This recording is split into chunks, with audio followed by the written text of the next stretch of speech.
Hey, Rich. Hello, hello. We've got a lot to cover, so we're gonna get right into it. Just letting everybody filter in. Morning, Rich. Thanks for Morning.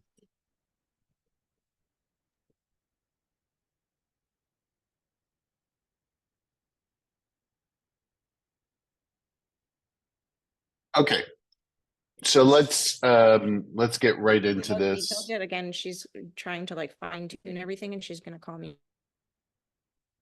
Let's get right starting.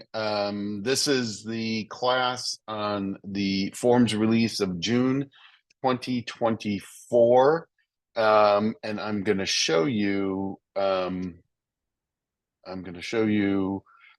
where you can find the red line versions of these forms. Some are new. There's a lot of forms that were changed, and that's all because of the settlement, which takes place, which is the changes take place the middle of August. And so in anticipation of that, CAR has changed a lot of their forms. So let me find this. And this is pure happenstance. I went to the homepage of car.org, and who do I see on the homepage of car.org Linda White. but our own Linda White from Calabasas? Oh my Uh, God, Rich. Good oh my morning. God. Linda, I was like, what? That So, picture, it was like a year and a half ago already that shoot happened. wow. So congratulations. You're Thank on you. as you guys know, this thing is in rotation and you get different people all the time. So anyway, if you want to find out where these red line versions are, you go to search. And I will tell you that car.org is not an easy website to use or to find things. So I just type in June 2024 release. And if you do that, it brings you to that June 2024 forms release. You got to sign in. And then these are all down here are all the red line versions.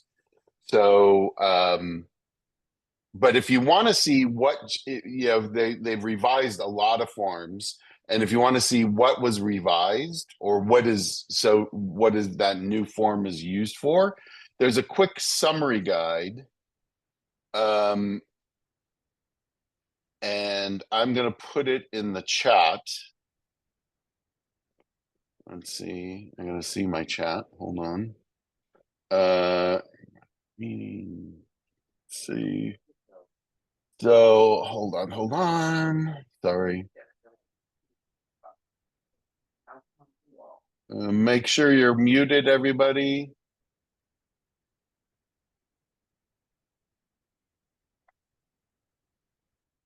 So there you go. It's in the chat. So you can pull that from the chat and take a look at it. That's what I'm kind of using as a guide here. So all right, I'm gonna cover the new forms. These are brand new forms that have been brought about because of the settlement, and I'm gonna do them in alphabetical order because I know of no other way to do this that it makes sense. So the first new form is a BFPI. Wait, I gotta check on these. Okay, so BFPI, where are you? Okay. So everybody should be, I got to keep moving you guys because you're in the way. Hold on. All right. So everybody should be seeing buyer financial and personal information. If you're not seeing that, speak up, but that's what you should see. And what this should be used for is your buyer is now required to sign an agreement to pay you. So you should know if they're in the financial position to do so, but it also is if they're in the financial position to buy what they're looking for. So it just goes over how much is available for the deposit, for the down payment, and where that's coming from, a lender information, other financial information. Do they own? Do they rent? Is their first time buying? Do they have any real estate experience? Are they a real estate salesperson, a contractor, investor? You don't have to use this, but it's a good idea to use this to get an idea of what financial position your buyer is in. So that is this form, the buyer financial and personal information. Anybody have any questions on this? I mean, it's pretty self-explanatory. Not seeing any. I'm going to go back. The next new form is the B. Oh, gosh, where can I put you that you're not in the way? I think over there. Okay. BIPP. The BIPP is the buyer identification of preferences and priorities. And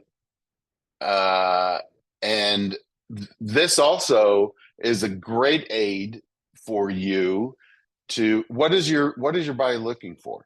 What are they looking to do with this property?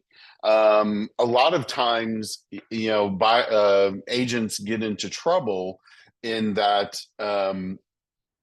that they are please mute. Everybody, please mute. They get into trouble. Agents get into trouble because the buyer wanted to build an ADU, or they wanted to convert an ADU, or they wanted to short-term rental, and then they buy a property and then find out that they can't do that with the property. And it's like, I told you that I wanted, and you never, buyers lie. So you never had that conversation. So this form is used for a buyer to fill out. What do you want to do with it? What are you looking for? How many bedrooms? How much square footage? What exactly are you looking for in your property? Once again, a great form to use just for informational purposes, not required, but it's a great form to use. Any questions on this? I'm going to go kind of fast on these kinds of things because they're not really required, but they're great tools for you to use, and it's good for you to know that they're there. The next new form, actually, it isn't totally new. It was released in what month? May. And that is the BCA, and it's the broker compensation advisory, but we never went over it because it was released in May, and I was waiting for the June release with everything else to come out. And if you can see, there's already red lines here because it's already been changed. So what is this? It explains to the buyer and the seller that how compensation works. A lot of these lawsuits are there because they say nobody told me that I have to pay somebody, a broker that I have no relationship with. That's that's the seller's lawsuit, the one that's being settled now. That's their beef. I have no relationship with this agent, and now you telling me I have to pay them money. So this explains how compensation works.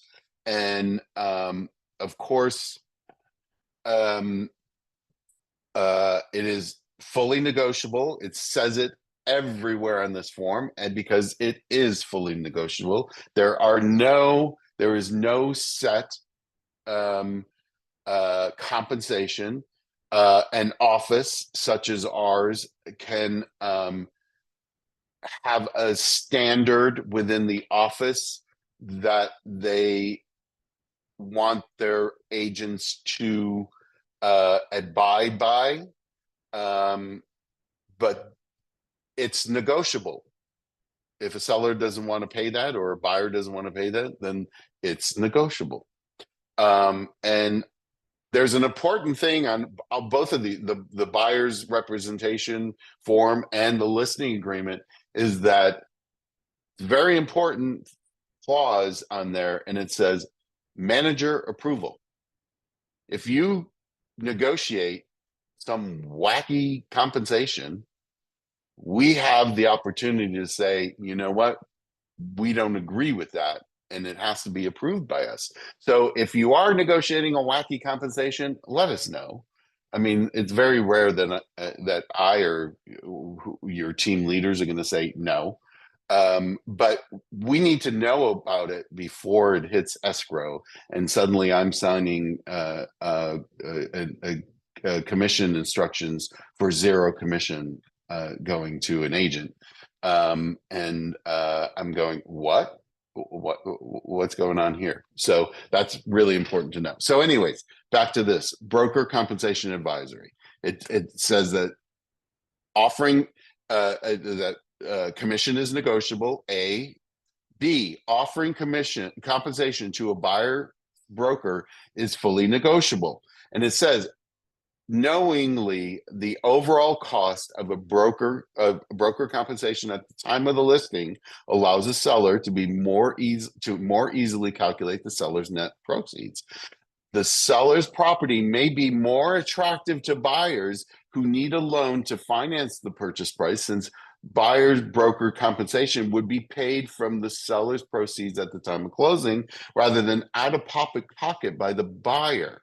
Offering compensation to the buyer broker allows the seller to inform brokers representing prospective buyers they can rely on the efficient payment of their commission without adding to buyers' closing costs. And then buyer's broker's compensation, once again, it's negotiable.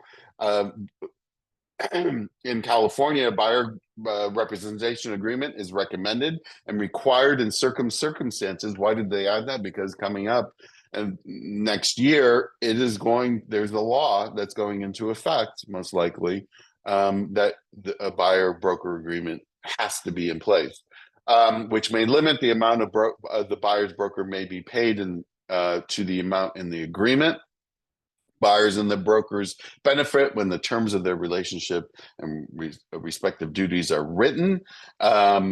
Many sellers authorize their brokers to offer compensation to buyer brokers. This may be needed to offset the obligation of the buyer has under a buyer broker agreement. In the absence of a buyer broker, if the compensation offered to the buyer's broker from third parties is insufficient to meet the expectations of the buyer's broker, and the buyer's broker is unable prior to drafting an offer on behalf of the buyer to reach an agreement with the seller and seller broker to be paid an amount the broker deems adequate, buyer's broker are not obligated to represent the buyer. Meaning, if you know the buyer can't pay you before the offer is made, you're under no obligation to make that offer on behalf of the buyer. Methods for buyer broker to obtain compensation. Buyer pays the compensation through the agreement. Seller pays the compensation. Buyer negotiates for seller to pay buyer's obligation under a buyer representation agreement. a buyer may negotiate a term in the purchase agreement, and we all know that is that 3Q, I believe.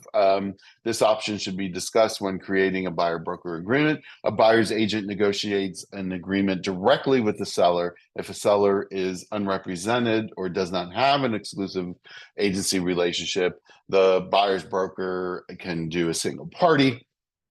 And then the seller's agent pays the compensation. That's the way it's always been, is that the seller's agent pays the compensation. And that's the seller has agreed to cooperate with the buyer's agent and offer compensation. So this is a great form. I've been waiting for these to come out. This will be mandatory buyer's compensation agreement for both when working with both buyers and sellers. I see a question. Don't know what you mean by pretzel logic, but okay. Anybody have any questions about this form? We have a Not question seeing. here. Say again. Hi, Rich. Hi. I have a question. So if the seller says, yes, I gotta give the commission to the buyer agent. So before we open the escrow, there is any form that seller need to sign that they gonna pay us? Yeah, we're getting to that. Okay. Oh, okay. All right. Okay. All right. Okay. Let's Rich, I have see. one more question before you take. Sure. My Sure. question is, you know how you, on some, like on the buyer broker agreement, will there be prompts on the new forms that sometimes if you click something, it prompts the new form so that they're all in one zip form. Will there be prompts for some of these forms, or we need to add each one individually? Well, this won't be prompted. In this case, it would not be prompted. This is a form that you would have to add individually. This is a disclosure form. So most times disclosure forms aren't bundled with other forms, or it wouldn't be an option to click on either the listing agreement or the purchase agreement. So this form in particular, you would have to choose it. Okay. Okay, thank you. The next new form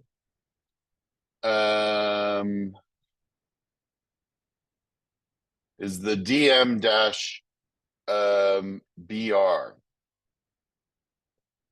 And what this is, if you had a buyer representation agreement prior to when everything goes into effect in August, this is a disclosure and modification to the buyer representation agreement. And what this is doing is it's explaining that compensation to buyer's broker, the buyer authorizes me as your broker to represent you, and it goes into NAR entered into a settlement agreement. The NAR settlement is expected to take effect in August, but some local MLSs may implement the prohibition. It talks about the prohibition of compensation being offered on the MLS, and I think, don't hold me to this, but I think that CRMLS is probably going to remove compensation earlier than the August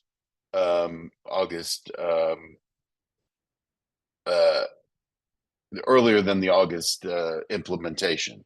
I think I'm hearing that.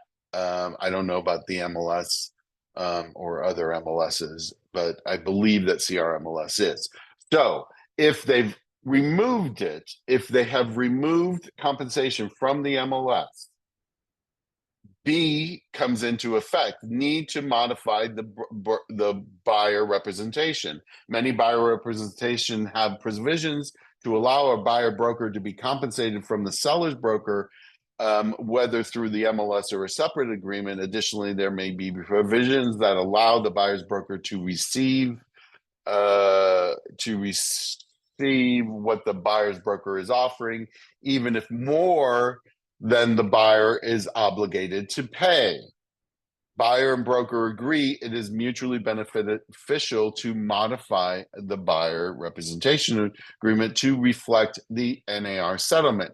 What they are referring to is that in the NAR settlement, if you signed a buyer broker agreement that says you're going to pay the buyer's going to pay the broker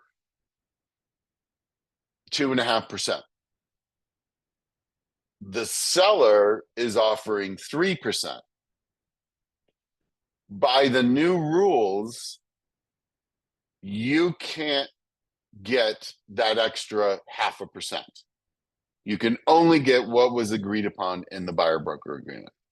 So that's number 2, modification. Broker agrees to modify to notify broker once the MLS can no longer be used. Somebody has written on my form. What is that?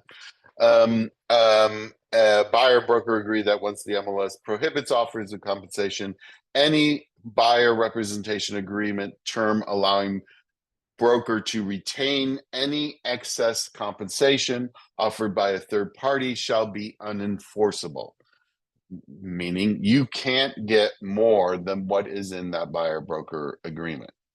And no, you can't presently, Roger, you can give it to the buyer. No, you can't be compensated more than what is in what the seller is offering. So no, the answer to your question, because there is a provision presently, and that's what this does. It modifies the agreement to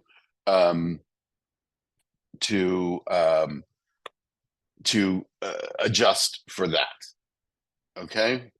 Any questions on this form? So if you have in August 17th, when these things go into effect, if you have a buyer broker agreement in place, you need to do this modification. You need to adjust this. So that is that. Any questions on this? Rich, I have a question. Sure. If you want to maximize the commission, like make sure that you're getting the 3% if it's offered, but you want to have an agreement with 2.5 with your client, couldn't you just put 3.5, the 3% in your buyer broker and then credit through close of escrow, like the 0.5% to your buyer at closing? So you don't leave any money on the table? I'm not understanding. If your buyer brokers for 3%, right, just to seller's make sure offering 2.5. No, seller's offering 3. Then you get the 3. I don't understand. Right, but you want to have an agreement with. You can give credit to your buyer, give them money Sure, back. you can give that. You can, sure. Okay, yeah. I just want to make sure that was still valid. Yeah, Thank you. you can credit your buyer, part of your commission. Sure. Okay. Anything else? So likewise, on the listing agreement, when these go into effect, this also needs to be modified.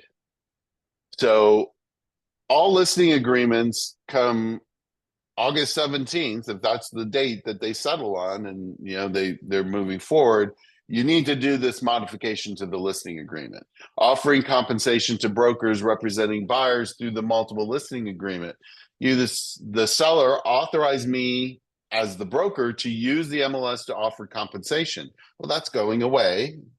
We need to not modify this listing agreement. seller and broker agree it is mutually beneficial to modify the listing agreement.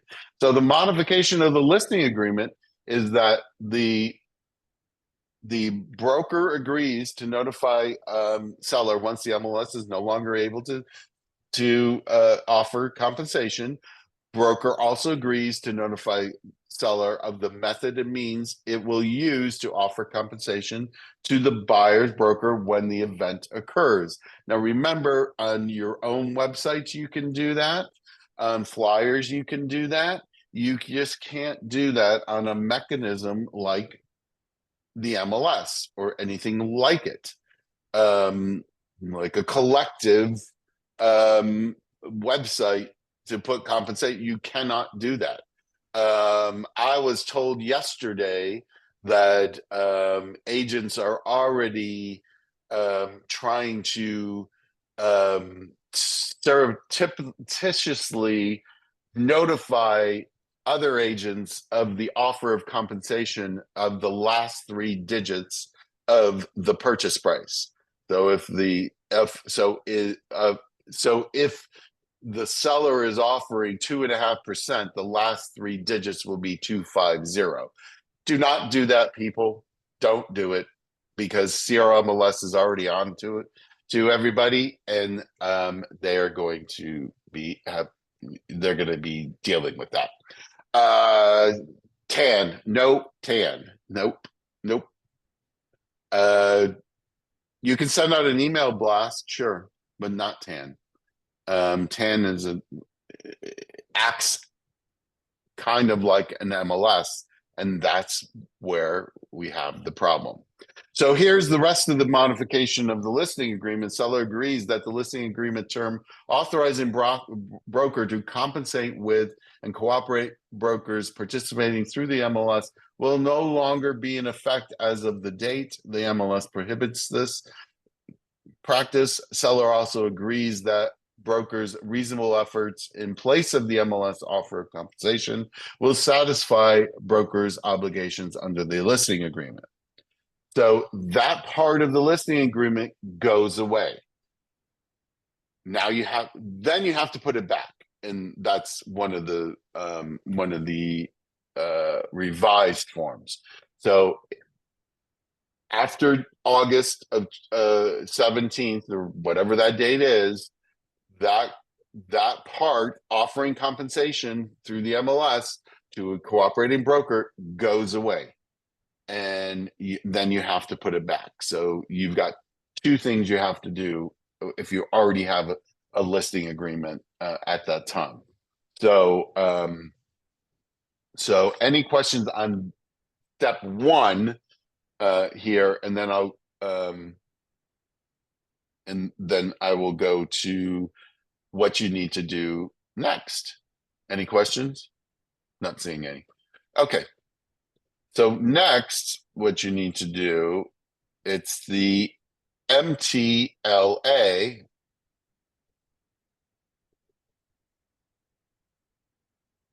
Modification of terms. As you know, we already had a modification of terms. That kind of has been replaced by 2 forms. Can a dual agent charge the buyer for compensation? Yeah, they're the buyer.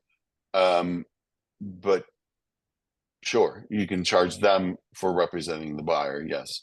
Modification. So you've wiped out the compensation from the listing agreement. So then you have to do modification of terms of the listing agreement, and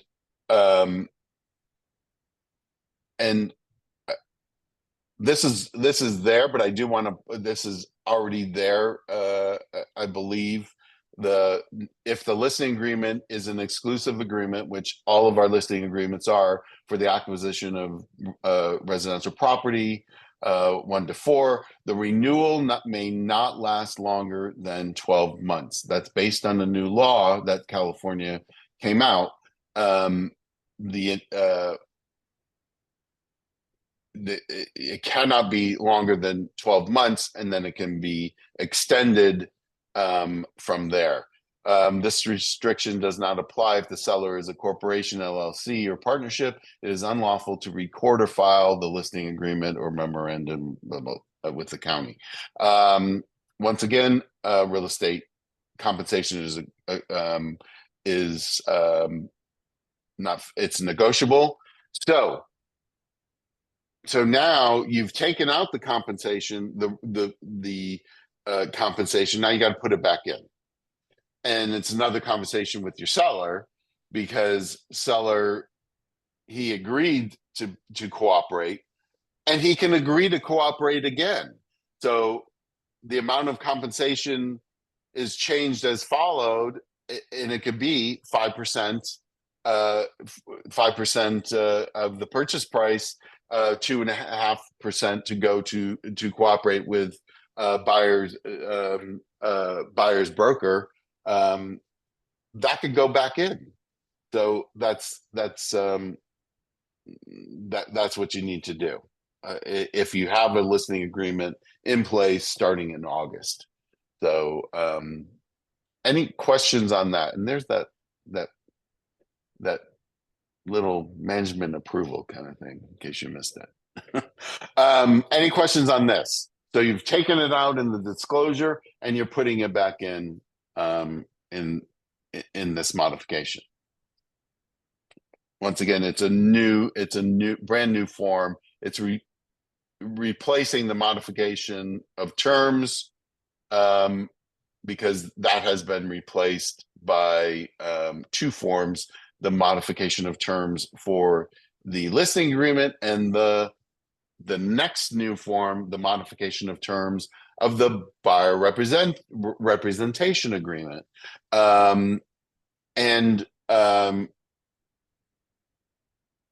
Not sure. Well, the language that was taken out is that the seller can compensate through the MLS.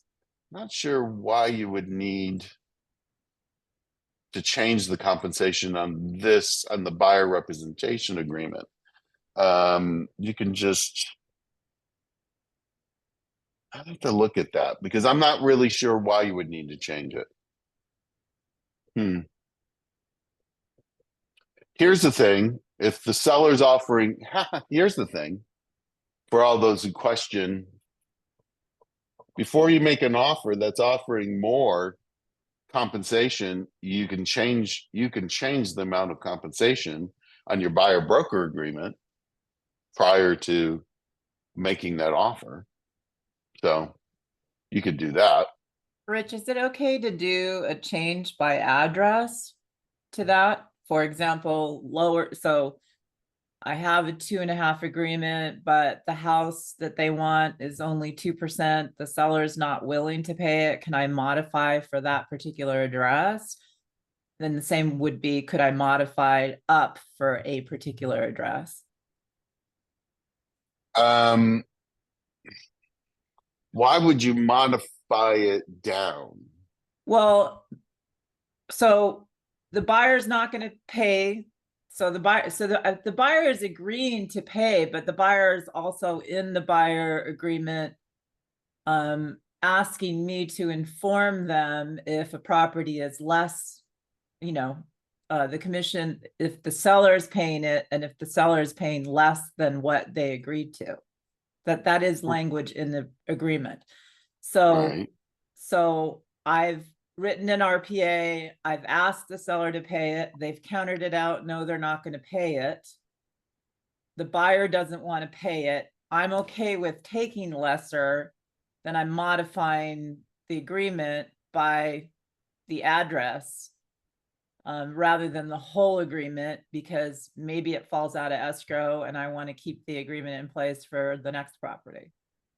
Well, I mean, I would just leave it as it is and just forgive, because technically the buyer owes the overage. If the seller's paying 2 and the buyer agreed to pay 2.5, technically your buyer owes you that 0.5% at close of escrow. Yeah. So you could just, you could just say, I'll just accept the 2%. Okay, we'll call it a day. I wouldn't modify the agreement for that. Alright. You know, for that reason, you know, that I just wouldn't. It's just it could get too confusing. And I then- don't think you can modify it. I don't think you can modify it per. I mean, I guess you could do other and right, you know, for this property only, you know, but I wouldn't do it. It gets too messy, I think. Okay, and what about the opposite then? It's the agreement is for 2.5% before I write a purchase agreement, could so the seller for the house they want is paying 3%. Right. Can You I could. modify it prior yeah. to writing the You RPA? could you could modify it prior to writing the RPA, sure. Okay, great, thanks. Excuse me. So that's the modification in terms of the buyer broker agreement. That's that new form. This is okay. Everybody says, well, what do we do about an open house? Well, this is the form that you should be using for open house visitor, non-agency disclosure, and sign-in. And here it is. Agent is holding an open house and conducting in-person or live virtual tours. Agent does not represent the visitor. Communication with the agent at open house for benefit of the seller. Communication with agent are not confidential. If visitor writes an offer on the property through the agent, at the time the agent will disclose if agent and agent's broker represent the seller exclusively or both the seller and the visitor, just meaning you're disclosing in this dual agency. If visitor wants to be represented by the agent holding the open house, visitor should sign a buyer representation agreement or limited property representation agreement with the agent holding the open house. What's a limited property representation agreement? I skipped over that because I knew we were going to go back to it. So that's another new form. So if a visitor in an exclusive relationship with another agent, this is not intended as a solicitation of the visitor. So this is probably, you all should be using this as your new sign-in sheet. So have the people sign in, and if they're represented by an agent, they should say so on this form. But it's saying, I'm holding this open house. You're coming to this open house. And I am doing my job as the seller's representative and letting you view this house. So that's this new form. So any questions on this? Not seeing any. So now I'm going to go back to I that have a quick form. question. Sure, go ahead. So what if they were not want to sign the sheet at all? Because some people Then- don't like to sign in then that's fine. It's like you still can't prevent them from coming in. So Okay, I got another question. yeah, So, says I'm holding this open house representing the seller. So Mhm. in case we can just hold open house for Keller Williams agent, correct? We cannot Yes. hold open house for Pinnacle or other No. firm. No, Okay. because you're not covered by E&O insurance. Okay, and we can just we can hold open house for our office agent or any Keller Williams. Just the office that you're in. Okay. Okay. So here is that limited. So this visitor to your open house now wants you to represent them in putting in an offer. So now this allows them to be represented by you as a buyer, this is a buyer compensation agreement, just limiting it to this property. But say, oh, I have other properties I can show you, then you can also list the other properties that you want to show them, and then you would be their agent on those properties also. It also, there's, it should, for all visitors, visitor has not, and there's a checkbox, has entered into a representative with another real estate broker that would apply to the property. If has been checked, agent should review the agreement before signing this form. Meaning, if they have an agreement with somebody else, then there may be a problem. Number one, procuring cause. Number two, the buyer may be on the hook to pay 2 commissions. So people, visitors shouldn't be signing representation agreements back, all over the place. So just make them aware. So this is just limited, beginning on the date and ending. It can't be more than 30 days.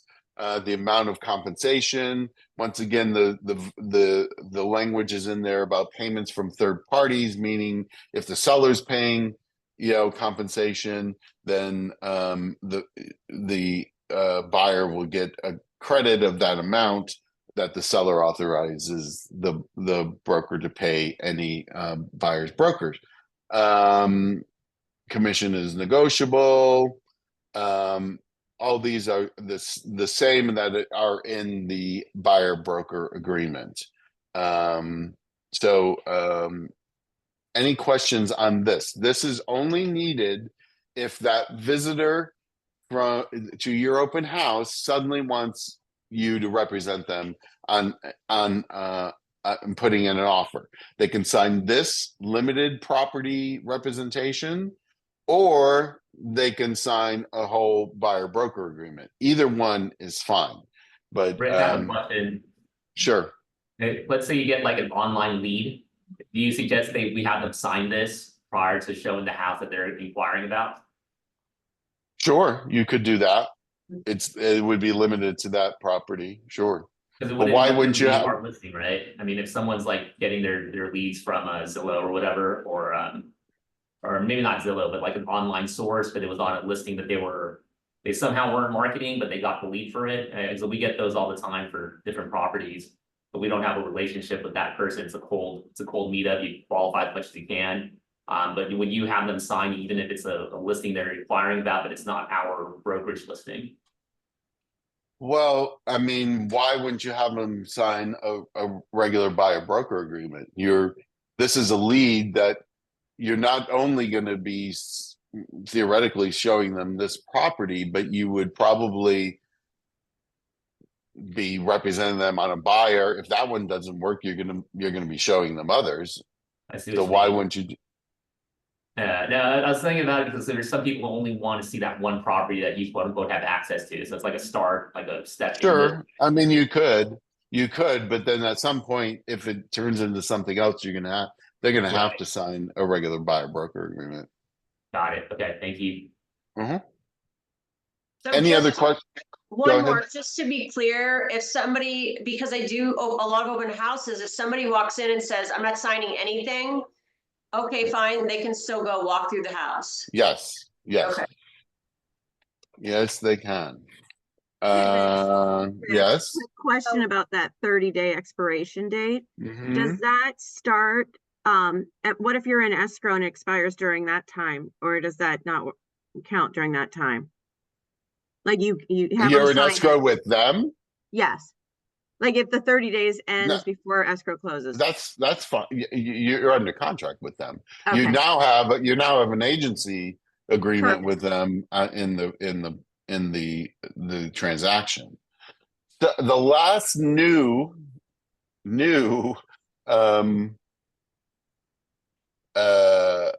form is this, and we haven't really talked much about this. This is about wooden balconies and stairs. Oh, wait, I got chat. What if you have a buyer broker agreement what if they have a buyer broker agreement and they don't tell the truth? Well, you can't, I mean, if they lie, then, they may be liable for 2 commissions. You know, so that's the answer to that. So, okay, wooden balconies and stairs addendum. January of 2025. If any building on the property contains 3 or more units, has balconies, decks, stairways, and other structures extending beyond the exterior walls, which are at least 6 feet above the ground and supported in whole or in part by wood or wood-based products, it requires an inspection of the elevated elements to be completed by January 1st, 2025, and then at least every 6 years afterwards. If the inspection report indicates that the inspector advises there is an immediate threat to the safety of the occupants or requires corrective work for immediate threats, then the owner must take the appropriate corrective measure required under Health and Safety Code. Health and Safety Code obliges an owner to maintain copies of the inspection report for not less than 2 inspection cycles. So that's 2 inspections, that's 12 years. Requirement to deliver report to buyers, seller shall within the time specified in 3N1 deliver to buyer. By the way, it's referring to the RPA, which is a new line on the RPA. Deliver to the buyer an inspection report of the elevated elements prepared with within the preceding 6 years pursuant to the Health and Safety Code. So now, starting this month, that's now something that needs to be delivered. And this applies to condos. This applies to any property that has 3 or more units and that has a wooden balcony. These all have to be inspected by January 1st of 2025. So, and it goes on, when the property is in a common interest development, being condo, the requirements under health and safety do not apply to the owner of the property in the common. However, the association will have similar obligations, but the inspection is required every 9 years.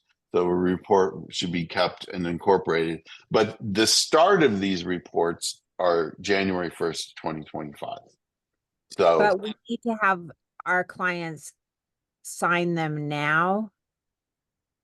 And they have sign to what get now? sign this disclosure. Well, Start yes. using it?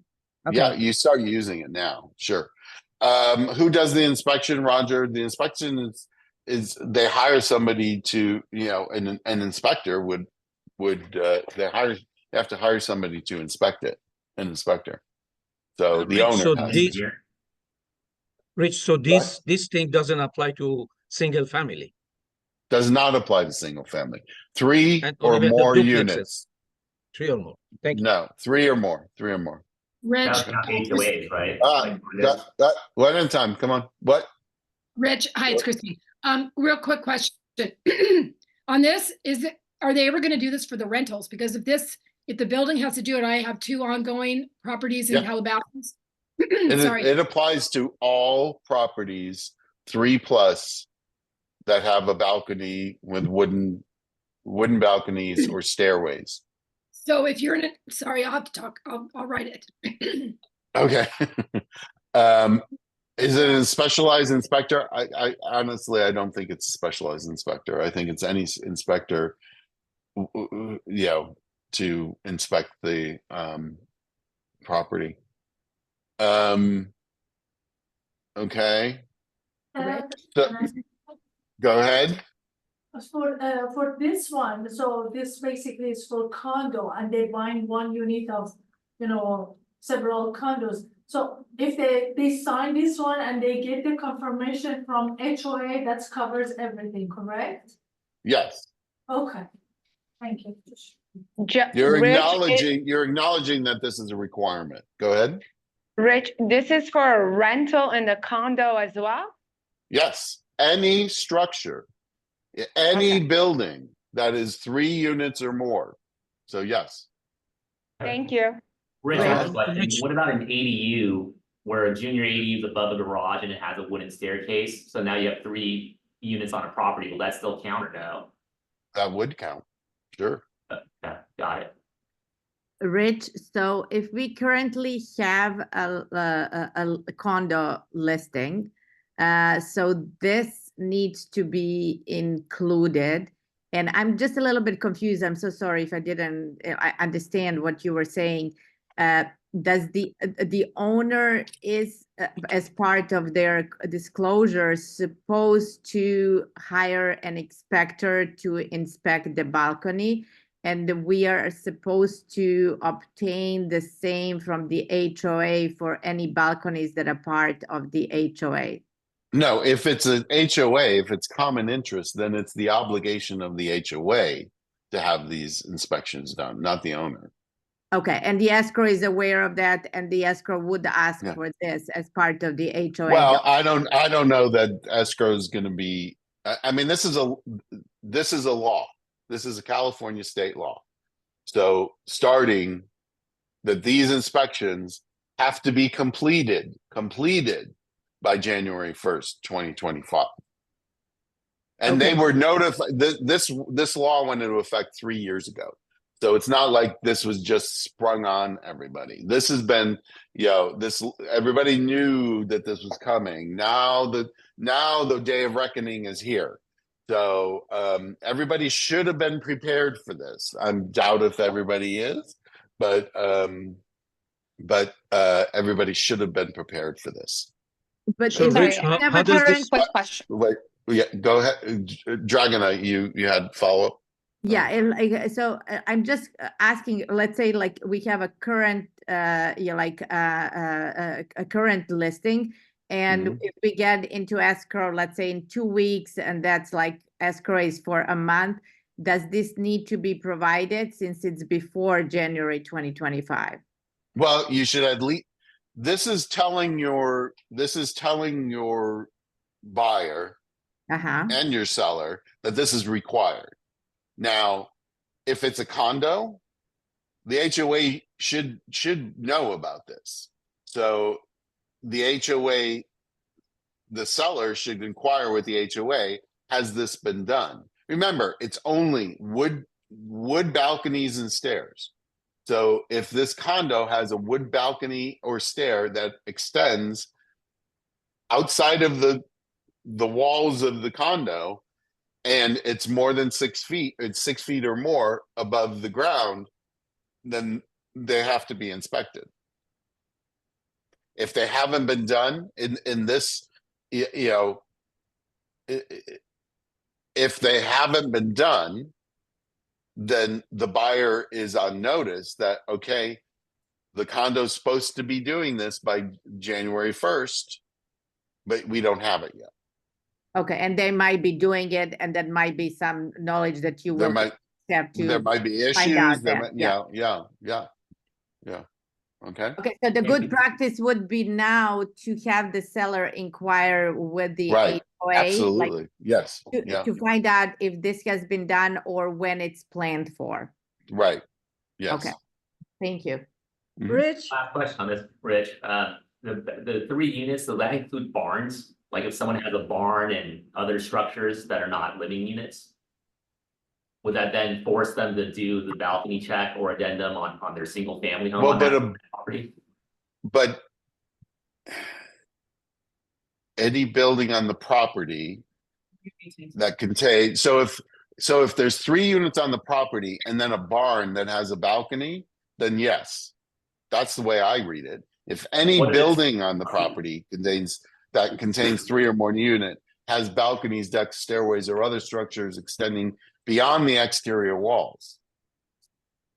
So I was thinking like one SFR and 2 barns. Does that count as the 3 units? And then they have to inspect the balcony on the SFR. But barn is not a unit. Got it. All right, so it's not buildings. Awesome, thank you. But if you have 3 units and a barn, then it is. If the barn has a balcony, then it is, because you have 3 units and a barn, and then any building on the property. So, okay. There's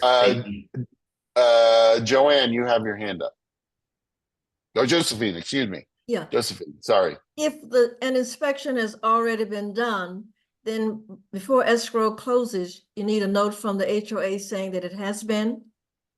You should get you should get it. They should have the inspection report. They should get the inspection report. You should have a copy of this inspection report. Okay, thanks. Okay. Brenda, you have your hand up. No. No? Question. Yes. So for example, if it's considered a single family home, but it has an HOA and it's in, I guess you would say, a community with other properties, does that need to No. be? No. Okay. No. Okay. I have a Okay. question. Sure.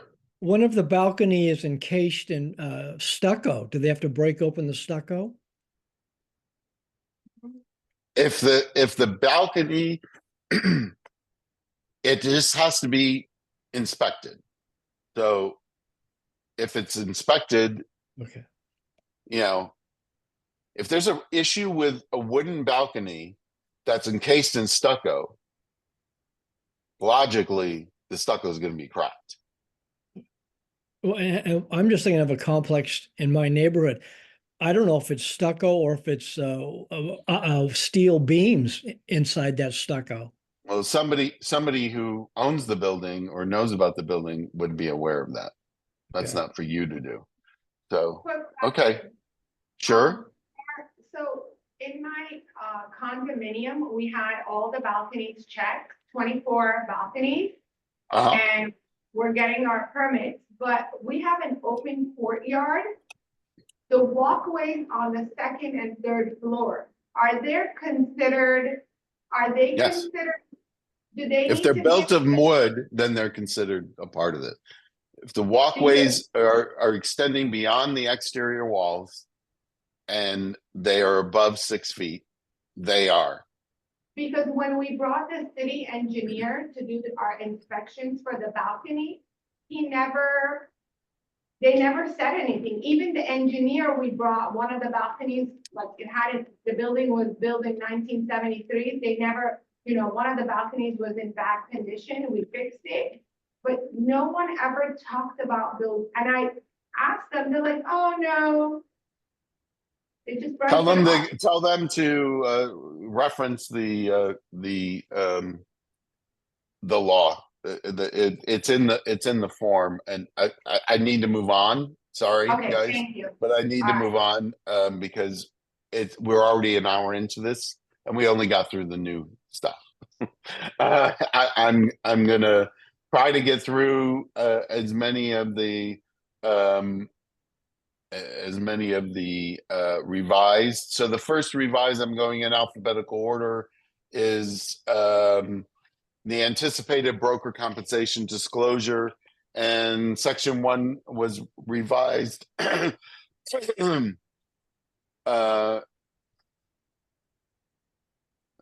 Basically, the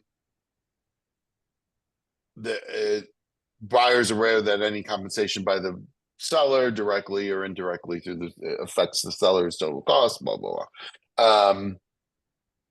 They really just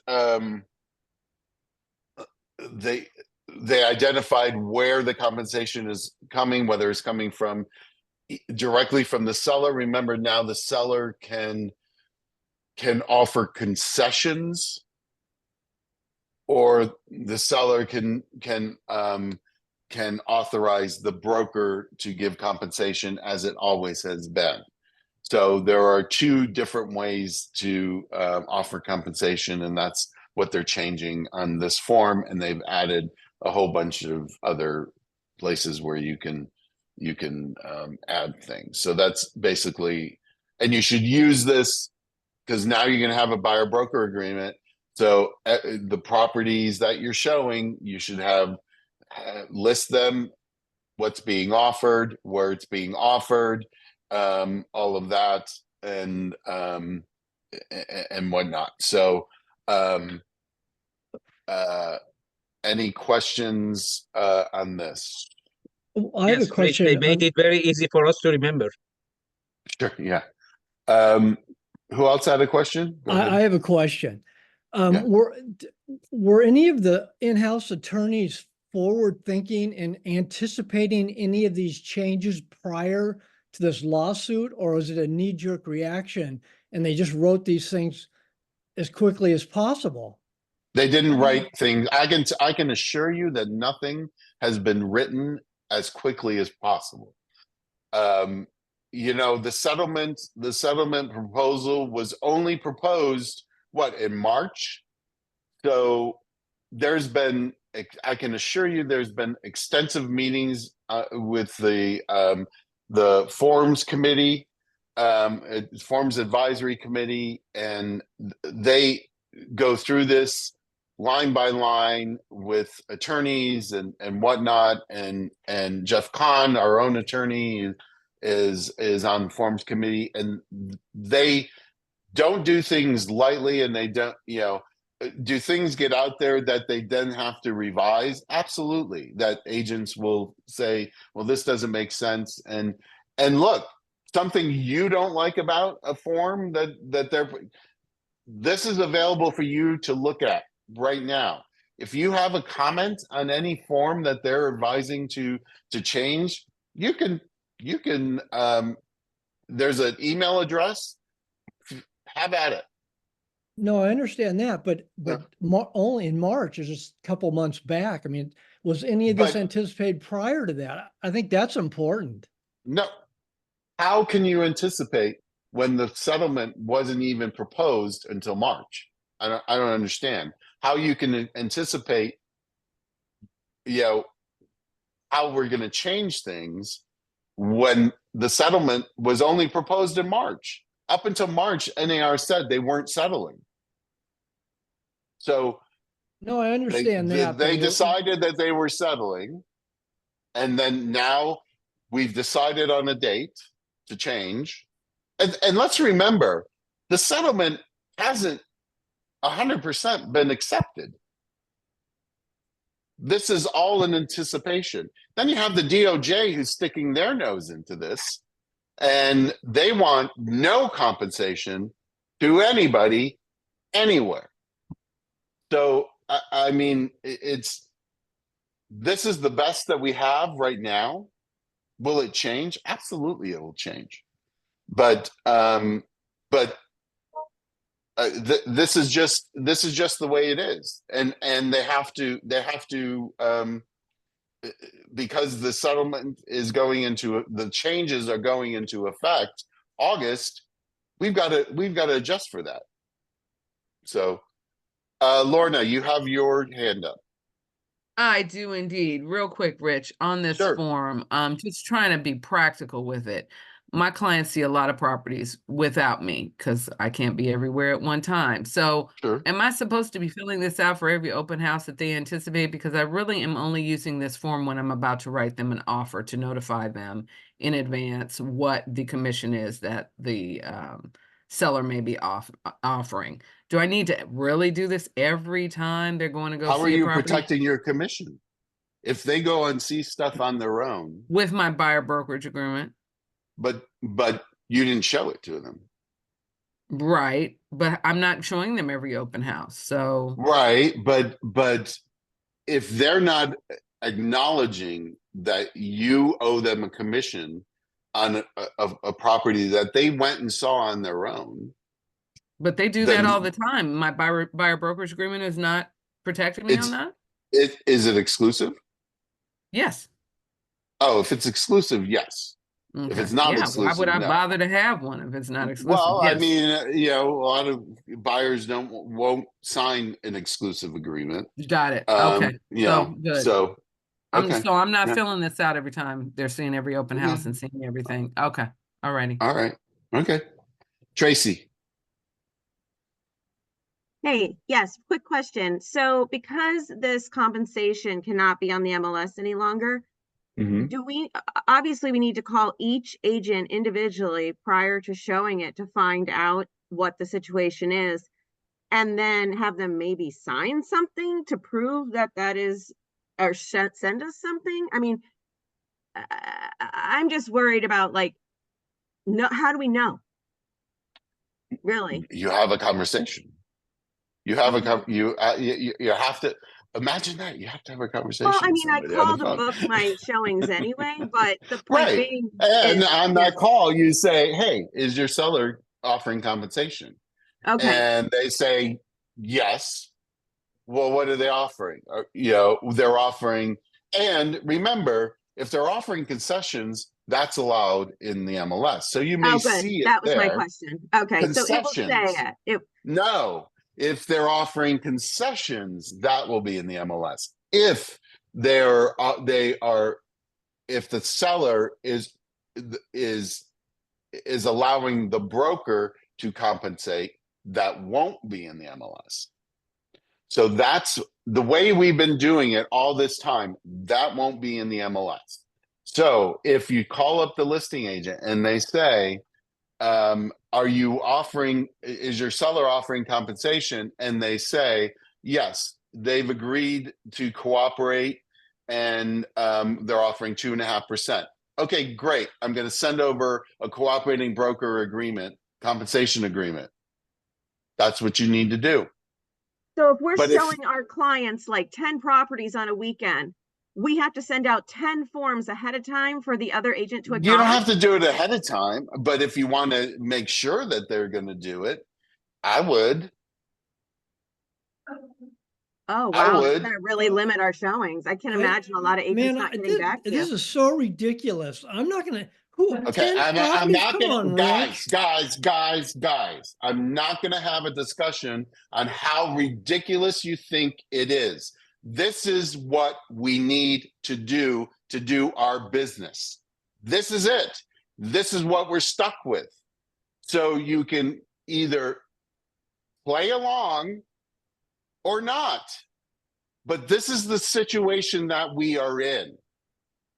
And okay, I just wanted to make sure we could clarify it. Yeah, thank you. This is what you need to do in order to be paid. You don't want to be paid? That's up to you. Rich, I have a question. Sure. Oh, this form. So, agent initial, for example, I'm a buyer agent. Agent initial is me and buyer will initial, and we put the address. Every property we go see it, we have to carry this form with ourselves. So we're gonna put the property address and the date we show, and the compensation is 2.5%, and the source. The old RPA says seller pay commission to the seller agent. And the seller agent divide that with the buyer agent. Basically, the seller's broker is the one who pays the commission, correct?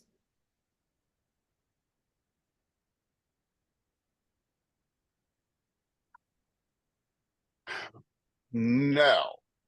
Well, wait. If you're using the form, in 3Q, and it's not ABCD, it's a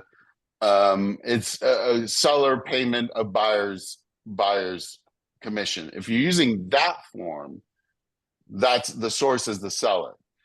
If it's cooperating, if the seller's broker is cooperating and paying the commission, it's the seller's broker. That's different. In the instance that I just had the interaction with Tracy with, is that you have a conversation with the listing agent, and the listing agent says, yes, they are cooperating with the buyer's broker and send over a cooperating broker agreement, compensation agreement. That's coming from the broker. It's not coming from the seller. So when they sign a cooperating broker compensation agreement, so we have to put seller's broker. And Seller's broker, right. Yeah, And if the commission is 2.5%, so seller broker is paying 2%. So we initial the other one, the bottom, and say seller broker and the buyer. We should write it there. Wait, but what, For example, seller. where, broker- I don't understand how we The got source. from 2.5 to 2. No, this source says who is the paying the commission. Right, So we exactly. 2.5% on the commission offered, so we're gonna put 2.5%. And the Right. source, we put seller broker, and the bottom we initial it and say buyer. So mean 2% seller broker is paying 0.5%, we're gonna collect from the buyer, so total gonna be 2.5%. And the next property, maybe seller broker offering 1%, and this sell, we're gonna collect 1.5% from the buyer. This is only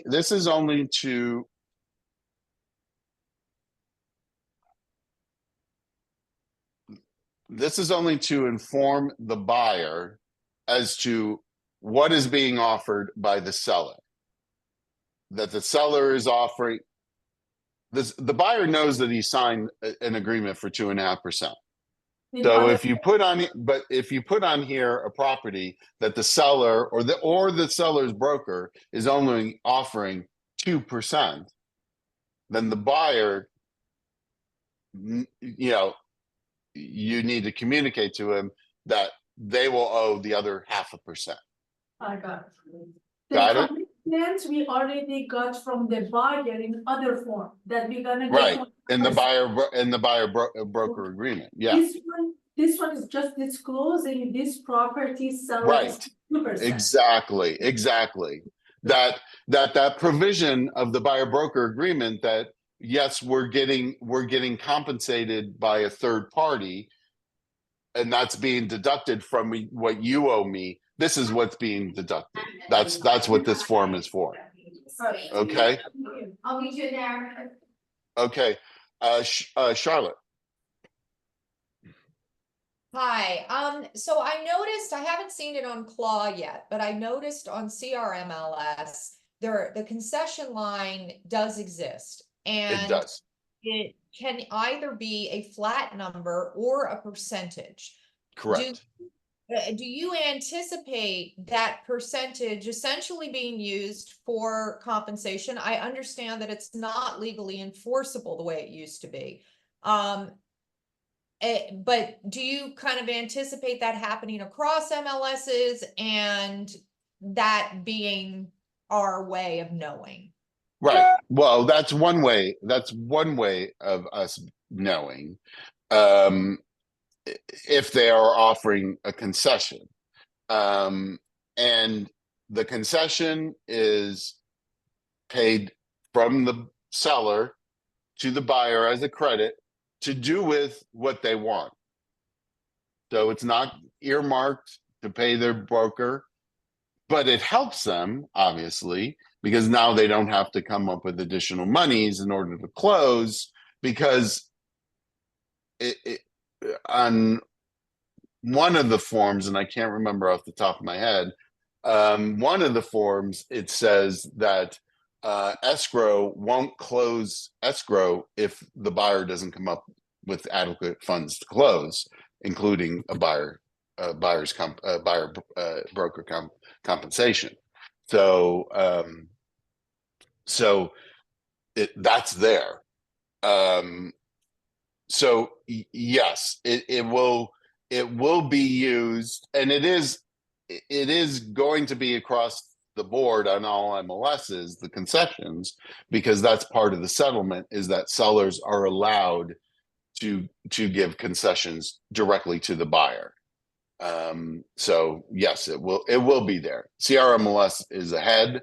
They've already put it in there. Yeah. It's the fact that it's a percentage that is making me wonder if it's going to stick. And then the other question related to is, assume people start putting 2%, 2.5%, whatever it is, in that concession line. And is there any reason that for a buyer or us as a buyer's agent to assume that we can't then, after an inspection, go back and ask for more? No, you still can ask for concessions for repairs. Absolutely. That's not, yeah, but that's part of the, yeah.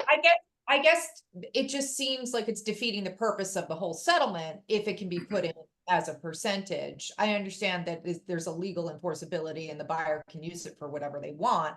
Right. I'm just wondering if it's gonna kind of get clawed back, I guess. Has there been any talk about Well, concern? as I said, the DOJ, they're sticking their nose in it and they don't want anything, anybody being compensated. I don't understand the reasoning there, but Well, they just want to they want to decouple it is essentially what my understanding of it well, is. that's what, but at one point they said it was fine if it was not coming from the broker, but coming from the seller. But that's why they made this concession thing. But they don't seem to like that either.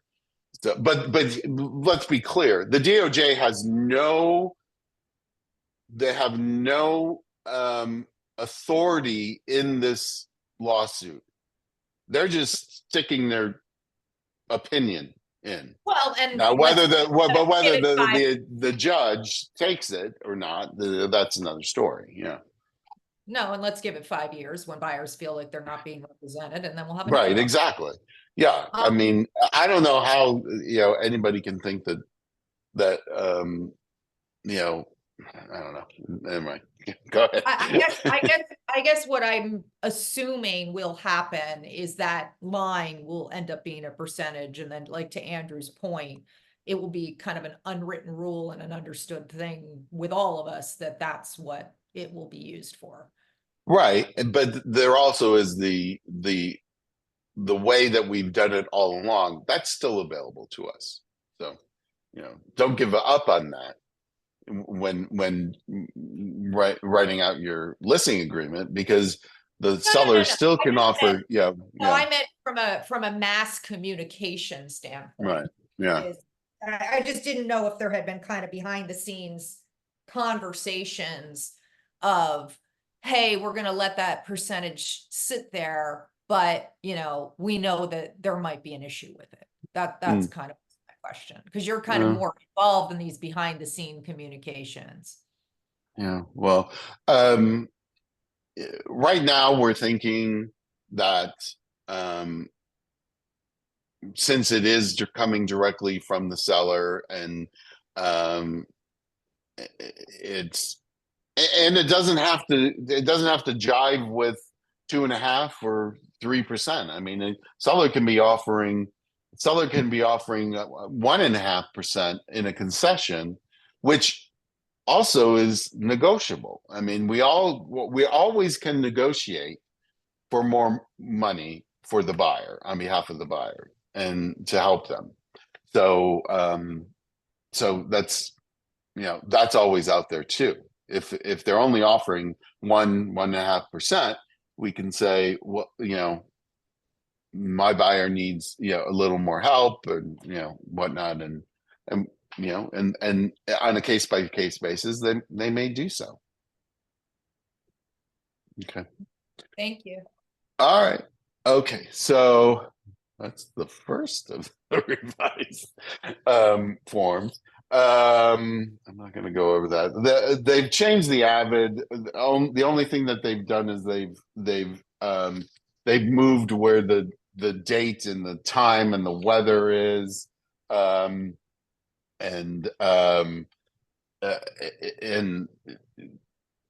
just the seller signs at the bottom acknowledging receipt, and then not necessarily the seller, it's whatever party acknowledges receipt. So if it's being done by the buyer's agent, then the seller would sign as acknowledging, and the seller's agent underneath that signs, and then vice versa on the other one. So but I do want to, this is a revised thing, and it's really important because coming up in the RPA, in June, the new RPA, it is now going to be a contingency for insurance. So that will be its separate contingency. And so the buyer's homeowner insurance advisory has been modified to reflect that and most important, that the buyer needs to get to secure their own insurance prior to as early as possible. And also, additionally, if the property is part of an HOA, and this is a big problem in HOAs now, lenders may require and buyers may want to know that the HOA has adequate insurance to cover the areas for which the HOA is responsible, because more and more HOAs are underinsured. And so a deal has gone south because the HOA doesn't have enough insurance. So, you know, this is a really important form to use, the buyer's homeowner insurance advisory.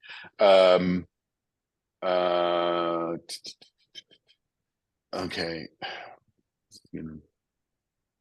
All right. So they have changed.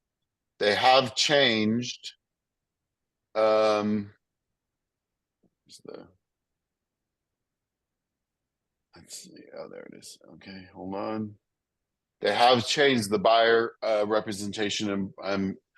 They've changed it to look like the RPA. They've changed it to be a grid, seemingly more easier to do. You'll note that it says that the maximum this can be after this release is 3 months. Why is it limited to 3 months? Initially, I'm saying the initial period cannot be more than 3 months. Why? Because the anticipated law that's going into effect in January of 2025 says the initial period of the buyer broker agreement cannot be longer than 3 months. It can be extended from that point, but initially it cannot be more than 3 months. And then it makes it very clear, is it exclusive or non-exclusive? It defaults to non-exclusive. It's, excuse me, what the type of property, the location. What was removed is the price. I don't know why they removed it, but they removed it. It could be for specified properties or something on a list. Properties excluded from representation. Then it refers to the BIPI that I showed you earlier, what they want to do with the property, the preferences, amount of compensation, payment to third parties. You know, that's if the seller's paying any money, it's deducted. And then X amount of days after this expires, just like in a listing agreement, you know, for 30 days more or 60 days more, however, whatever calendar days you put in there, there is a safety period that if they buy those properties after this expires, then you're still owed the compensation. Cancellation notice on non-exclusive, it's upon receipt, or if you check a box so many days afterwards. On exclusive, it's 30 days after cancellation that it expires. Talks about the financial personal information. The other form that I showed you, it goes into non-exclusive, the importance of filling out that what properties were shown. This is all red because they move things around. It's really nothing new.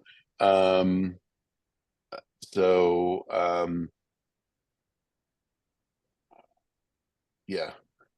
This is something they added to all the equity buyers thing, that if it's a probate, if the property is sold under the jurisdiction of a probate court, identify buyer as executor or administrator or simply a probate name, John Doe, comma, executor, or estate or conservatorship of John Doe. So that's how they want you to reference a probate. If you have a buyer broker agreement in place for longer than 3 months, Charlotte asks, do you need to have a new one signed or the old one? The old one will still work. It's just that going forward, you're only going to be able to initially do it by 3 months, because of that law coming up. Any other questions on that? Hey, Rich, Christine. Yeah. Comprehending what you just said about the current buyer broker agreements. I Yes. thought that we needed to do a modification. That's what that modification form or the what was it called? Well, the modification was just for the compensation because the compensation wasn't being taken care of in the MLS. That's what was being modified. Okay, so if we have a current buyer broker agreement, I thought we had to once this new one came into effect that we had to change them to this or get them signed. Like No. I have a buyer agreement, usually mine are at least a year. So if I'm currently working one that's still current, I can leave it as is. Yes. Hallelujah. The only thing that needs to be modified is the compensation part of it. Okay. The only thing that's being modified is that the compensation is no longer being allowed in the MLS, and it's informing the buyer of that fact. That's what's being that's what has to be modified in that agreement. Right, and also because the old buyer broker agreement says if it's over, you get to keep your broker keeps the right. Exactly. Yes. Whatever. Yes. So those two points are being modified. Yeah. Okay, thank you so much. Sure. Cooperating broker compensation agreement is being changed to take out if it's in the MLS because it's no longer going to be MLS.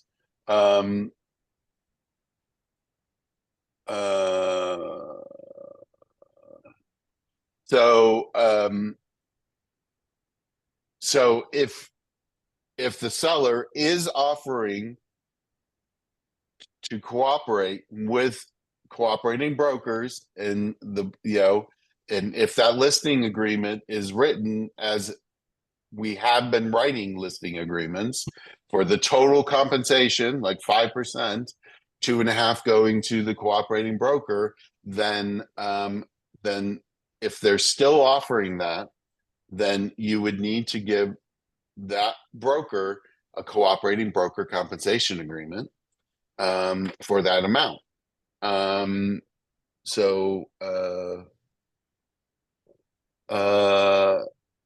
as I said, the only thing that really that has been taken out is that if it's already in the MLS, that whole language, because it won't be offered in the MLS.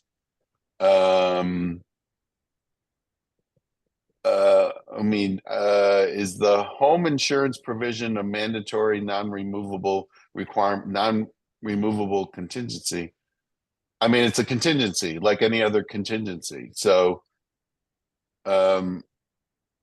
it can be waived like any other contingency, but I would absolutely not. It's against broker advice to waive, especially an insurance contingency, because insurance is a mess right now. Okay, so cancellation of a contract was changed.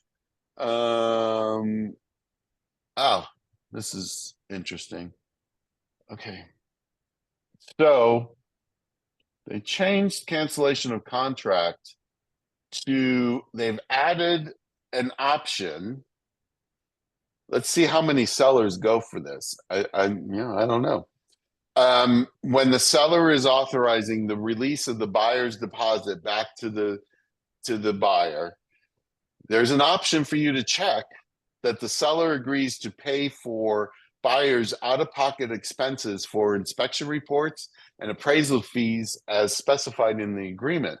Buyer shall deliver receipts for such expenses to escrow holders. So that's what's been changed. Like I said, let's see if anybody gets that going. Yeah, Charlotte. So since that came up, did anything change in the RPA for those inspections to be the property of the seller? Like, is there like a quid pro quo here? Like you only get them if you pay for them? I don't think so. But I'll have to look. Because I don't think that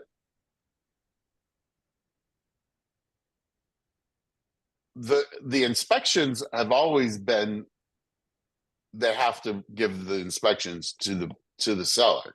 That's in the contract. Appraisal, no, because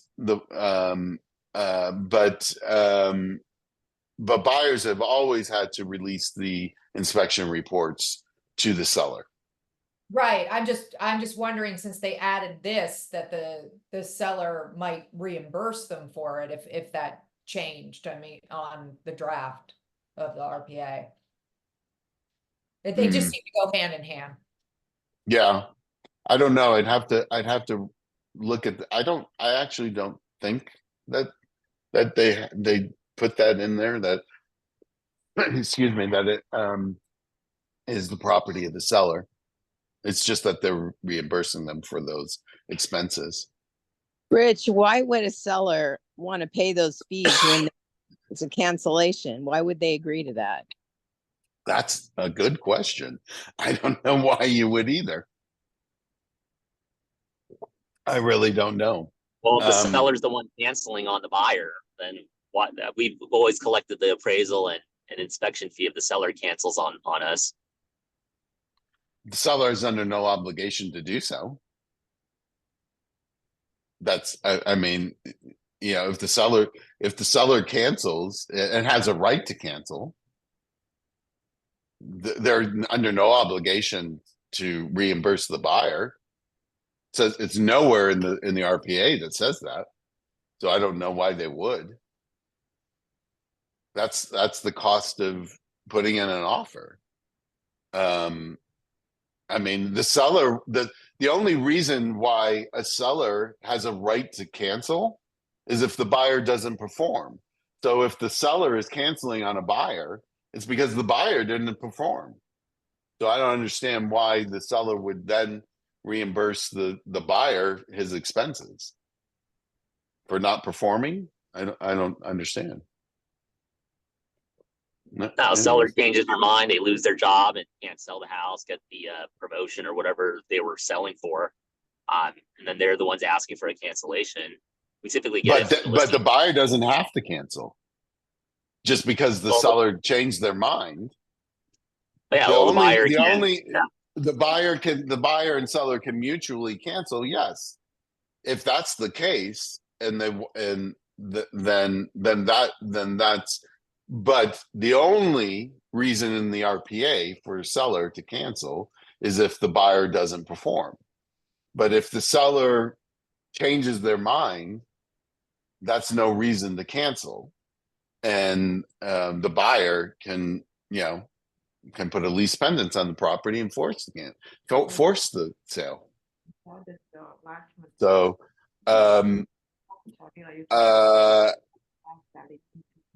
there is we put in addendums to the RPA when the seller is to reimburse the buyer for inspections, sales contingent on the seller finding a replacement problem, and they don't. I mean, if the buyer agrees, Rachel, if the buyer agrees to, if the seller agrees to that, then that's one thing, but the seller has no obligation to do so. I'm just saying, the seller has no obligation to reimburse a buyer for their inspections or any costs. But now you have a mechanism to account for it in the cancellation. So, okay.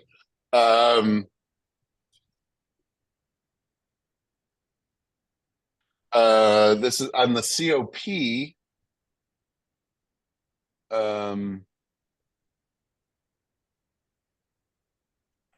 Let's see the COP. If the COP is contingency for sale of buyer's property, if the buyer's property is already in escrow, they've added that has a contractual close date, the escrow close date, which is a helpful thing to know. So that's a good thing. The contingency removal has been changed to reflect that insurance is now a contingency removal, is a contingency on the RPA. So it's a contingency that can be removed separately. That's a good thing.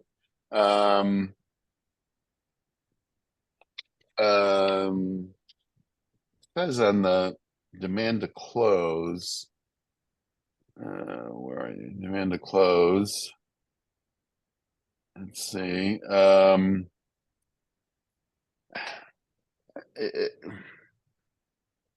It says that the modification was that the note to seller modified to clarify that if the seller does not close, buyer may cancel and then sue. I thought that was always there. If the buyer, maybe the cancel the agreement was never there. That's interesting that it was, but the buyer can cancel and then also sue them. I think that's the distinction, is that they can cancel, but then they can go ahead and sue them too. So that's something. Let's see. I went over those. Yes, go ahead. Would this be used rather than a notice to perform? This is used if they have removed all their contingencies and they're not closing. Okay, thank you. In regards to your question about insurance,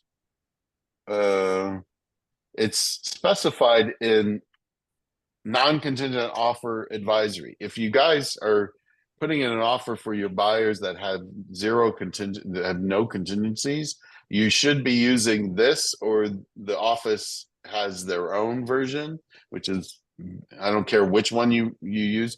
Now, I probably would say now use this one, because it's added that the provision for insurance, that it's really important that you have insurance. An insurance contingency allows you to determine the availability and cost of insurance. With rising replacement costs and insurance is becoming harder and more expensive to find, the ability to acquire insurance may affect your willingness to own a property and may affect your lender's ability to give you a loan. However, the insurance contingency is not necessarily a part of the investigation or loan contingency. You should investigate this early in the process. So it's really important. Can't tell you how important that is.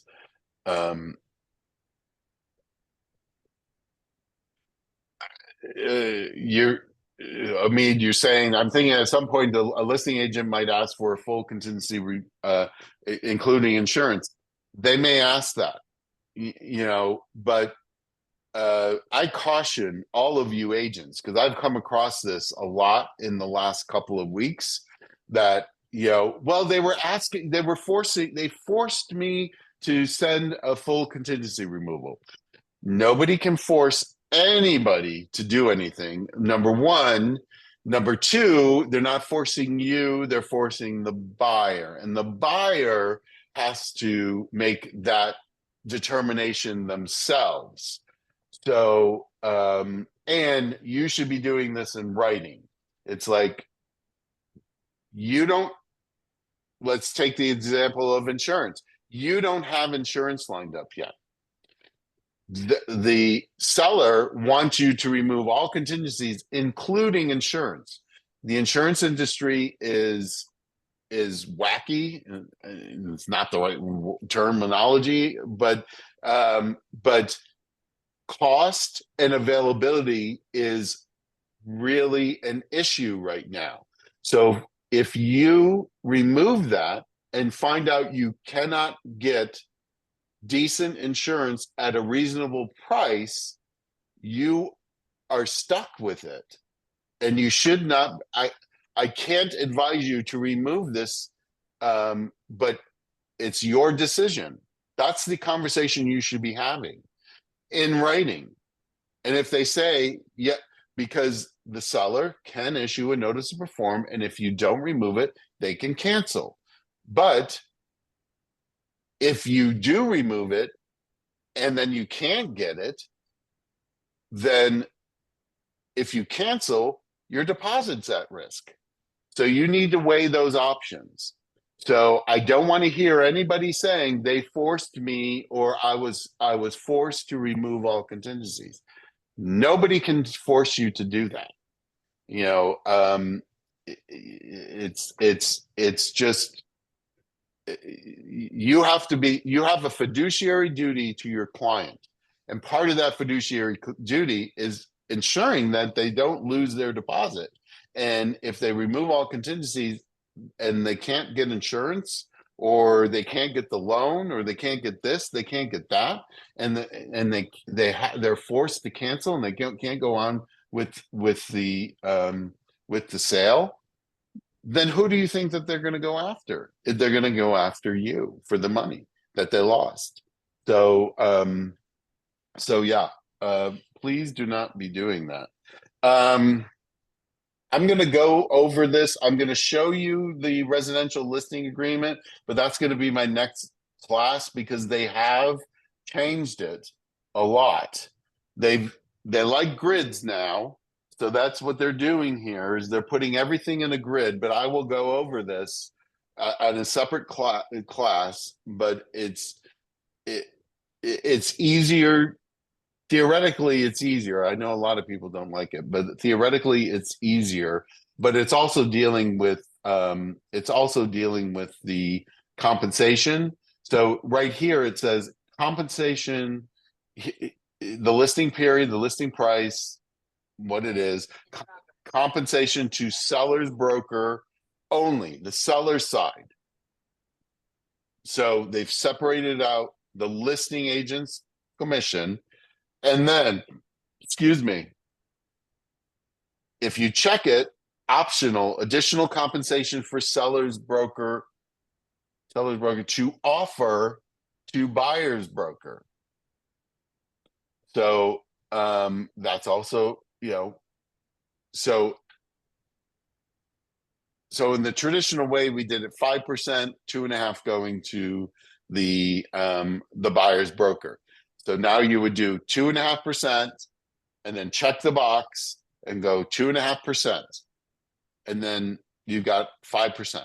There you go. Additional compensation to seller's broker if buyer is unrepresented.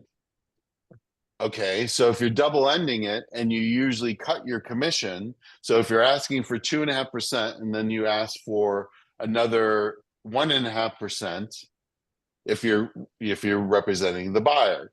I'm not reading it that way, Rich. Look at the next line. Additional compensation to seller's broker if buyer is unrepresented. Yeah, but the next line. If same individual agent represents both buyer and seller. Yeah, that's the dual representation. C3, I'm reading as if you're basically asking that. acting as a functionary, not a fiduciary, and just processing. Well, the why pay- would you be compensated for that? Because you're doing work, you're processing the paperwork. You've Why never been done. You've never done that before. You've never No, been but why really. would why would that line be there if that isn't its intent? It says if buyer is unrepresented versus C4, which says if the same individual agent represents both seller and buyer. That's the dual agency line. I'm gonna get clarification from legal on this because I'm not sure exactly what, because, and like I said, I'm going to be doing this separate, so I'll go over that when I do it. Additional compensation to broker unless otherwise in writing. Right to compensation for broker. That's the safety period, continuation of right to compensation. That's the X number of days after acceptance. Seller obligation to pay previous brokers. That's still there. Okay, optional seller concessions. Seller authorizes broker to put in the MLS that seller is willing to consider offers asking for concessions with, if checked, a percentage of the purchase price or a dollar amount. So it can be done either way. So me again. Yeah. So that other form that you had where it said source and it was brokers versus sellers. Seller. So is this an either or? This Yes. optional sellers? This is either or. Yes. So you're either the broker is doing additional compensation to not that one, sorry. C. Additional, yeah. So it's either C2 or D, but not both. Right. Exactly. Thank you. No. Oh, yeah. Yes. You're right. Yeah. Okay. And that defines on the buyer side, whether you're checking seller, broker, or seller. Exactly. Even if the number is essentially the same. Okay, thank you. Exactly. Yes, exactly. The rest is pretty much the same. They've just moved things around. But like I said, I'm going to go over this addition in a separate class. Okay. Let's see. Where do I go to? Yeah, that was the lead listing. Okay. I'm gonna residential lease month to month. Okay. Okay, so what was changed in the lease agreement, and also I'll tell you, residential lease after sale is the maximum. Remember, July 1st is coming up pretty fast. It is coming up really fast. Anyways, the maximum amount of security deposit paid on or before initial occupancy, however designated, cannot exceed 1 month's rent unless an exception applies. The security deposit exception disclosure and amendment for additional information. Security deposit in addition to any advance payment of first month's rent. Security deposit law does not prohibit the payment of advanced rent of less than 6 months rent if the term of the lease is 6 months or longer. Payment. Okay. Remember, if people are paying rent in advance, it has to be 6 months. That's the law. Everybody, I know that everybody, I'll pay 3 months in advance. I'll pay this in advance. It's 6 months. You can pay up to 6 months in advance. Not up to. You can pay 6 months in advance. Security deposit will be transferred to or held by the owner of the premises or transferred to the owner's broker's trust account. No, never check owner broker's trust account. It goes to the owner. We don't accept that. So that's the change on the lease. Anywhere that a deposit is required, is being asked for, that's being changed. The most you can ask is 1 month's rent starting July 1st, unless it's exempt. So now let's look at the exempt, because it says that it's here. There it is. Okay. Here are the exemptions for the 1 month rent. Okay. Okay. Exemption to the residential rental property security deposit law. A landlord, which includes the owner of a property or any other person or entity identified as a housing provider, may demand or receive a security deposit paid on or before initial occupancy in an amount equal to 2 months' rent, in addition to any first month's rent, only if the following two conditions exist. So these are the exemptions. The landlord is a natural person or limited liability company in which all members are natural persons, meaning it's a real person. The landlord owns no more than 2 residential rental properties that collectively include no more than 4 dwelling units offered for rent. Okay, let's read this again. The landlord owns no more than 2 residential rental properties that collectively include no more than 4 dwelling units offered for rent. So if he owns a duplex and a duplex, then that's fine. But if he owns a triplex and a duplex, that's not fine. Okay. So if it's a natural person and they own no more than 2 residential properties not exceeding 4 units, then you can charge 2 months rent. Anything more is 1 month. And then the other exception is armed services. We offer members of the armed services cannot be charged more than 1 month's rent. So the 3 months for furnished is just gone, correct? It's gone. It is gone. Yes. Yes. Yep. Okay, I have a question. Okay, well. All right. So that's the new law effective July 1st. Rich, can I ask a quick question? You said about Sure. 6 months. I didn't quite understand that. We can ask up to 6 months advance Not rent or up to. Only 6 months. That's what I thought you said. That's so Yes. weird. Only So 6 months. So they have to either pay 6 months advance or no advance. Right. Wow. Okay. Okay. That's weird. Okay. What law is that? I actually want to look it up because that is really strange.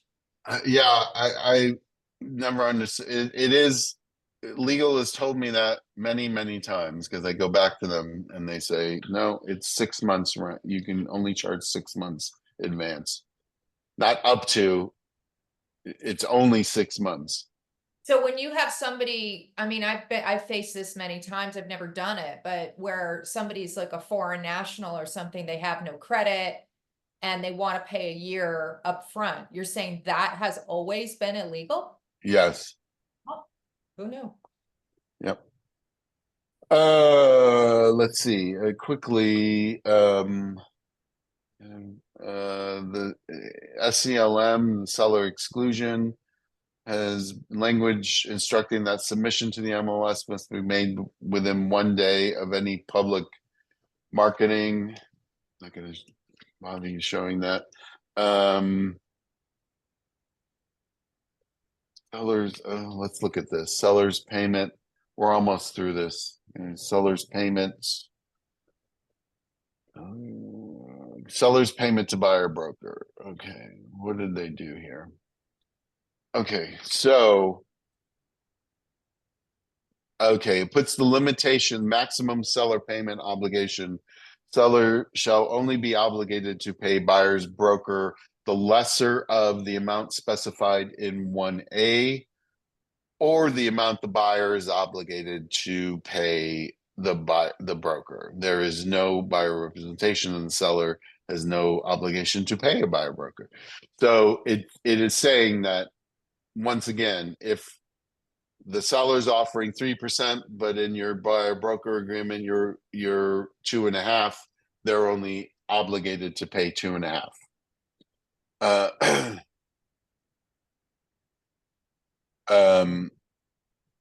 Okay, so So that's why you want to modify terms before you put the offer in, so that you bump it up to 3%.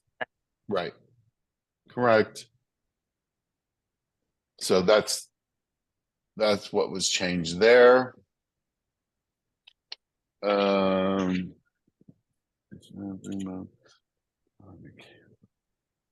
form was previously modified. We can't edit to make it explicit.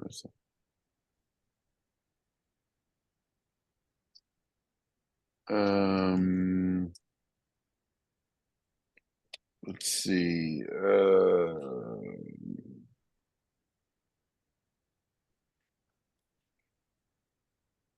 I had a question too. The TDS was changed. Let's see. They usually don't change it. Oh, where'd it go? Oh, there we go. It says, note C3 and 5.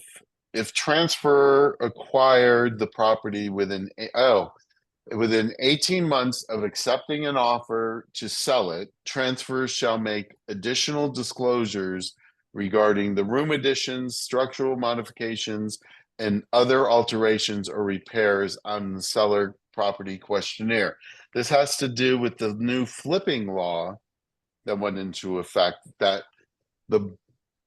if a seller bought a property within 18 months of selling it, then they need to disclose all the modifications and repairs that they made on the property. So heads up to those of you who work with investors. That's a new law that went into that I think goes into effect July 1st, that if you bought it within 18 months, you have to say exactly what you did to it on the SPQ. Okay? Rich, is this retroactive? No, this is going effective July 1st. So if somebody closed a month ago, they don't have to disclose? No. Yes. If they, what do you mean? If they bought it a month ago and then they sell it within 18 months, then they have to do this. No, I think if they sell it within 18 months of purchase, but is it after July 1st? In other words, if they close in, let's say, mid-July, then they have to disclose. No, you still have to disclose it. Okay. If in the last 18 months after this law, it doesn't matter that if they closed, June 30th, and then, no, if within 18 months they go and sell it, then they have to disclose. Christine? Hi, Rich. Regarding the flipper law, I've been looking into that a lot. I thought, is there going to be another form about that? Because I was under the impression that they had to give everything, like every person that's coming to the property, phone numbers, whatever, contact information, every single tradesman that's been there. That's what I have the understanding. Okay. They changed the SBQ So let's see what they did to the SVQ. Because they say they have to disclose it on the SVQ, right? Okay.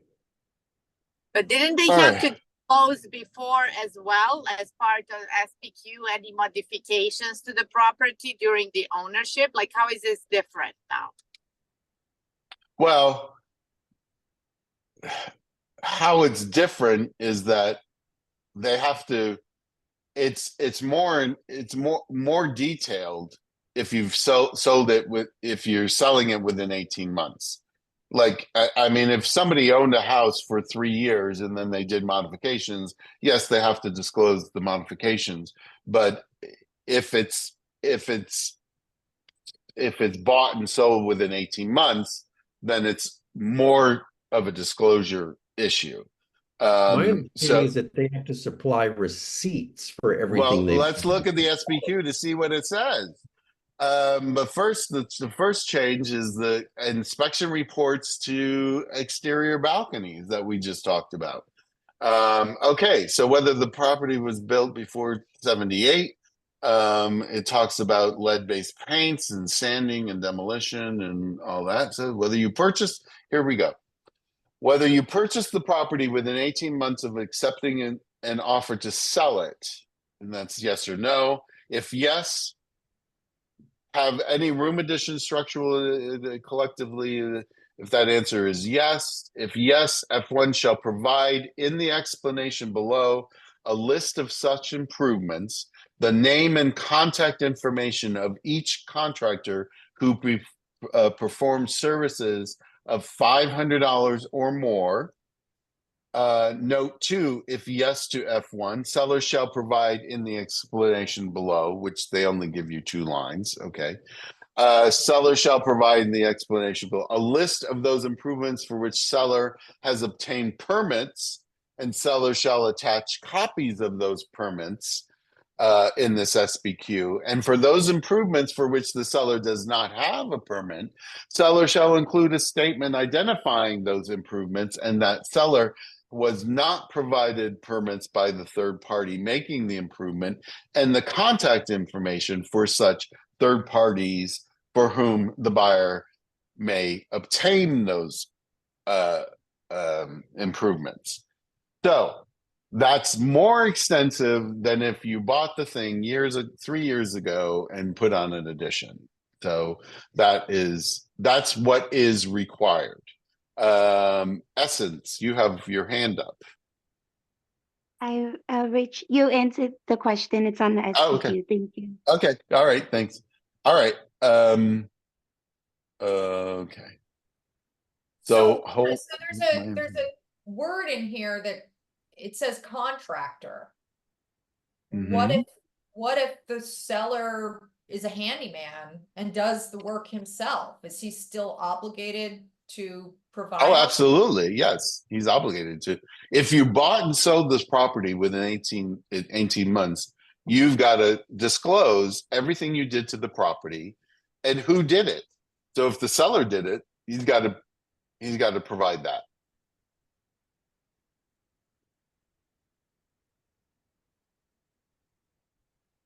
What else did they change? Existence of a solar, whether any structure on the property other than the main improvement is used as a dwelling. Well, I guess they're talking about ADUs. I guess, yeah.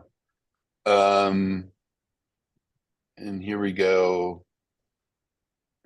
Whether the property is tenant occupied, property is previously tenant occupied, even if vacant now. Okay, so there you go. That's the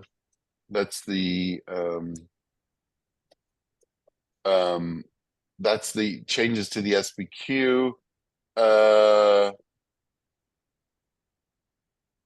Verification of property.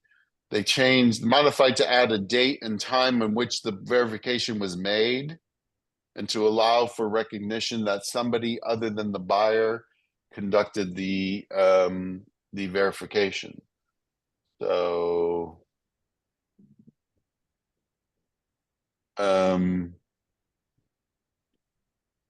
I guess it's a good idea to know who and when the VP was done. Okay. And then what is this withdrawal of the offer? Withdrawal of the offer. Okay. So withdrawal and revocation of the offer not yet accepted. Following document contains the terms of which proposed seller. Oh, God, they made this more complicated. I don't understand why. It was so much easier. Yes, I withdraw it and replace it. So I guess what you're withdrawing. If you're withdrawing the purchase agreement, if you're withdrawing the counter, the seller counter, request for repair. I guess they expanded it to other forms. According to the terms of the offer. Okay. And they're asking for a confirmation of the withdrawal if checked. Okay.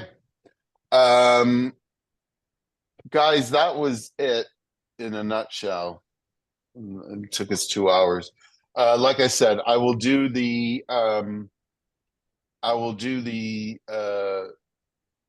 listing agreement separately. And by that time, Charlotte, I will have the answer to that thing that I'm kind of not so clear on. And then I think that's it. So I thank you all for joining and sticking with us. We lost a few people on the way, and I know it was longer than anticipated, but you know, thanks a lot. And until the next time. All right. Thanks so See ya. much.